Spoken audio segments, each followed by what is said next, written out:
Dirty moderates, the Supreme Court, this particular Supreme Court, obviously has been the subject of great controversy for a variety of reasons. As I mentioned in a previous episode, the Dobbs decision overturning Roe v. Wade and Planned Parenthood versus Casey, I think forever stained them for a number of reasons. But this same court, or part of the same court at least, has also done some very good things. Bostock versus Clayton County was the 2020 decision authored by Neil Gorsuch, which said that you cannot discriminate in employment against gay and transgender people because it's a violation of the Civil Rights Act of 1964. I happen to, as you all know, agree with several of the decisions that have been handed down this term, as I spoke about. Affirmative action, certainly independent state legislature theory was fabulous, basically negating everything that Trump had used to try to overturn the election in court. They got rid of that, saying that state legislatures can't just decide things without a responsible judiciary. There was that. Student loan forgiveness, whether you agree with it or not, the president does not have the authority to do it by executive order, et cetera, et cetera. But there was a stunning decision. And when people are still railing and angry about the affirmative action decision, they must understand that everything is not, as I said recently, everything is not bad faith. Okay? The letter and the spirit of the law still can be applied. I think our judiciary system has been a great bulwark, mainly in the Trump era, in stopping some of the worst stuff. And courts surprise you. Republicans have a history, even Donald Trump, of appointing people. I never thought Neil Gorsuch would write such a pro-LGBT opinion. Anthony Kennedy, who wrote the gay marriage opinion, Obergefell, was appointed by Ronald Reagan. Under the Warren Court, Earl Warren, who was governor of California, appointed by Dwight Eisenhower, was the author of Brown versus Board of Education, 1954 seminal case overturning the separate but equal Plessy versus Ferguson disaster of 1896. So courts are complicated. There's many other examples, obviously. A stunning decision was handed down, a 5-4 decision, though, unbelievable, just this term, in case you missed it. And this court ruled that Alabama's redistricting process had illegally diluted the power of black voters. Yep, the Roberts court did that. Roberts wrote the majority opinion. Roberts, who has certainly on Roe, did not help. Although he didn't write the opinion, he didn't join the minority opinion. He wrote, unfortunately, the Shelby Counter versus Holder voting rights case, famous 2013 case, which gutted preclearance requirements for southern states, which had to adhere to certain regulations before changing their voting laws. And he gutted that, saying that the voting rights regulations were a thing of the past. It's also a stain on the court. Well, this week he saw the virtue of the Voting Rights Act, which is exactly what he did in this case, preserving Section 2. Okay? Section 2, he was joined by the court's 3 liberal justices and even Brett Kavanaugh, who wrote a separate concurrence. Of course, a slash and burn dissent by Clarence Thomas, idiotic as always and full of rage, was offered up, but that's nonetheless. Anyway, this decision has great implications for illegal voting laws, violations of the Voting Rights Act, the gerrymandering that's been going on, the idea being that Alabama is over a quarter black, and there were 6 districts and only 1 was black. They put all the black voters in 1 district and then have 5 white districts. Hey, this now is getting rid of that. It means that there will be in several southern states a whole new way of looking at what it means to be able to vote fairly as a group. Okay. Alabama actually had 7 congressional districts. And now it means that with this law that black voters will have 2, which means that would be 2, theoretically, more Democratic seats in the House. There was previously 1. Okay. What is Section 2 that Roberts used to uphold 2 lower court rulings which said that Alabama can't discriminate?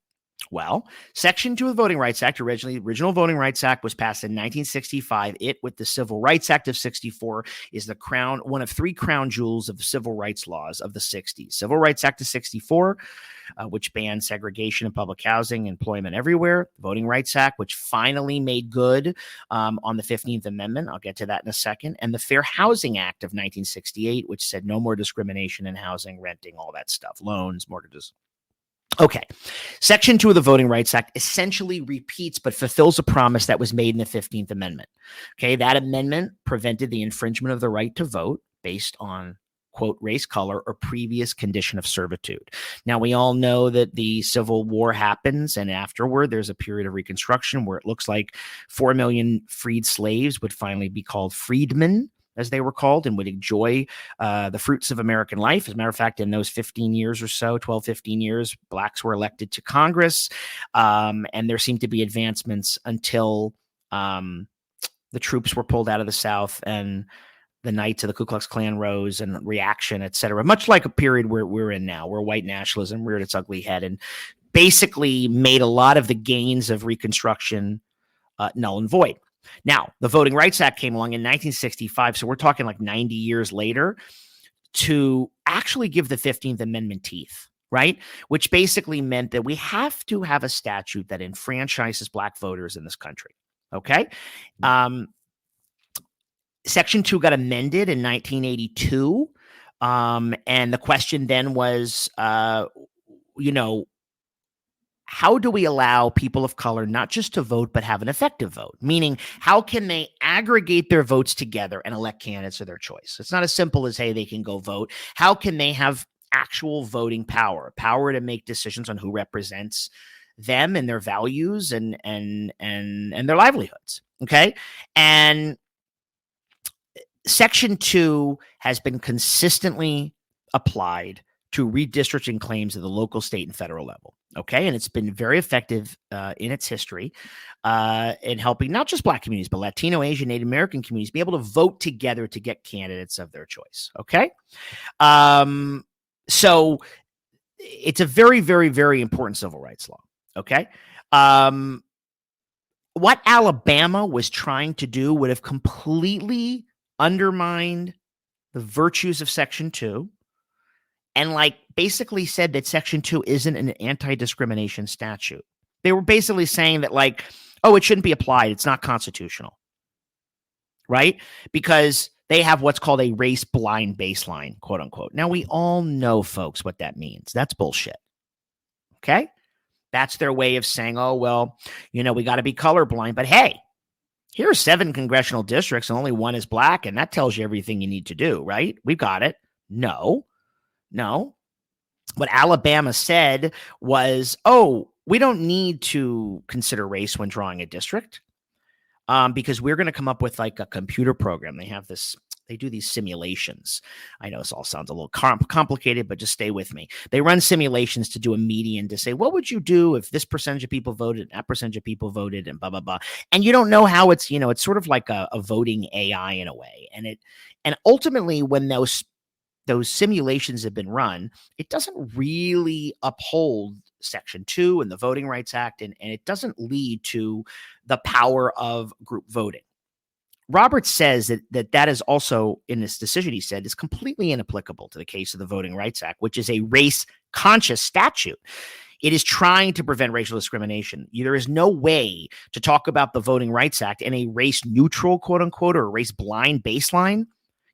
This is where race gets complicated. You saw in the affirmative action decision where, again, right, the same court, Roberts' writing said you can't use the idea of you can't use equal protection clause in the Civil Rights Act to discriminate in favor of a group.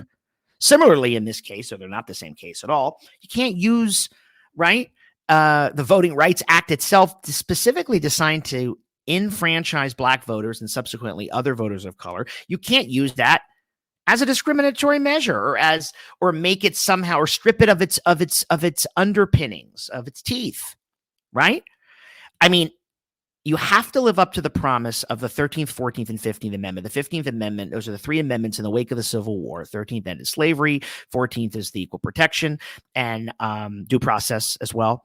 And 15th is essentially was supposed to be voting rights for black men, it should be known, as women did not have the right to vote until the 20th century. Okay, but you can't live up to the promise of the Civil War amendments and say we don't want there to be any racial discrimination, but you need to be race conscious on a piece of legislation that is specifically designed to combat racial discrimination. Think about that. You can't do that. I mean, the whole point of the Voting Rights Act and the 15th Amendment were to be race conscious. We have to be race conscious if we are to prevent discrimination when it comes to redistricting and voting in this country. Okay. And yeah, you know, Thomas's dissent is horrible and vicious. Scalia used to do that's full of footnotes and attacking this and attacking that. The horrible thing is when Alabama decided to draw the map, right, where there's 7 congressional districts and there'd only be one black one, and this court allows now there to be 2, thankfully. I don't think they cared if they were violating any of this jurisprudence or Section 2 of the Voting Rights Act. They figured they have 5 votes in the Supreme Court and that would support their interpretation. And the oral arguments, by the way, which I listened to prior, you heard Elena Kagan and Sotomayor say this is such an easy decision. And there were moments where Roberts would say, well, the lower courts, which upheld the idea that the Voting Rights Act applies, okay, and that you can't discriminate on the basis of race in voting. Roberts said, hey, the lower courts kind of did the right thing. All right. And it's in the opinion. And Alabama knew, hey, we've got a court now. We can get rid of this. And we don't like the way this is. We're going to change it. Listen, when people say, how does the Supreme Court roll things back rather than move things forward? When a court becomes ideologically driven enough, and this court is, again, more complicated, but there have been some horrific decisions. So let's be clear. People sue. They say, oh, we now have a sympathetic audience. So Alabama said, oh, well, we now have a court that's absolutely going to do away with the Voting Rights Act. They did away with a portion of it in 2013, Shelby County versus Holder, which I mentioned, right? So that, you know, the state of Alabama said, wow, we're going to have a sympathetic audience when they got rid of what was called preclearance. You know, it doesn't apply to the South anymore. You might have been bad in the past. You're not anymore. Man, you don't need it. You know, right after they did that, several Southern states just went ahead and passed all these voter ID and restrictive voting laws, et cetera, et cetera, et cetera. Anyway, Congress itself and then President Reagan updated the Voting Rights Act in 1982. So Alabama failed. Guess what? There are cases pending in Louisiana and Mississippi similarly. Guess what? This is now the law of the land. There will be greater representation for black voters as a result of this decision. I mean, I think it means we're going to see changes in the district maps for state houses and congressional lines in a number of southern states, maybe even some outside the South. And this happens, by the way, now. It happens before the 2024 election. You know, the Republicans have, I think it's a 5-seat majority in the House. Well, there's already 4 seats here. There could be 2 in Louisiana, 2 in Alabama. That's 4 right there. It does not even counting all the districts that are purple that will make Republicans who won in 2020 and 2022 vulnerable next year. So now, because there were lower courts that already had ruled that Alabama was in violation, they were still awaiting the Supreme Court's decision. And now that Section 2 under the Voting Rights Act applies in the way they ruled, they can go ahead and make those decisions. Not going to take a long time. Okay? Now, it's important to note that last year in a 5-4 decision, the Supreme Court let the maps in Alabama and others stand. They didn't want to rule too close to the 2022 election. Kavanaugh wrote the majority opinion on that. He did write and join the majority opinion on this. Turns out that you really shouldn't change, the court felt, the rules of elections with very close to it. So within like 4 or 5 or 6 months, it's called the Purcell principle. And essentially, the court said, look, we're not going to do anything now on this. We're too close to the congressional elections, and we were just not going to tip the scales. Frustrating and arguably wrong. I don't know. But they fixed it. And there are now at least greater amount of voting power for Black voters, especially in a state where they have larger numbers and have been underrepresented.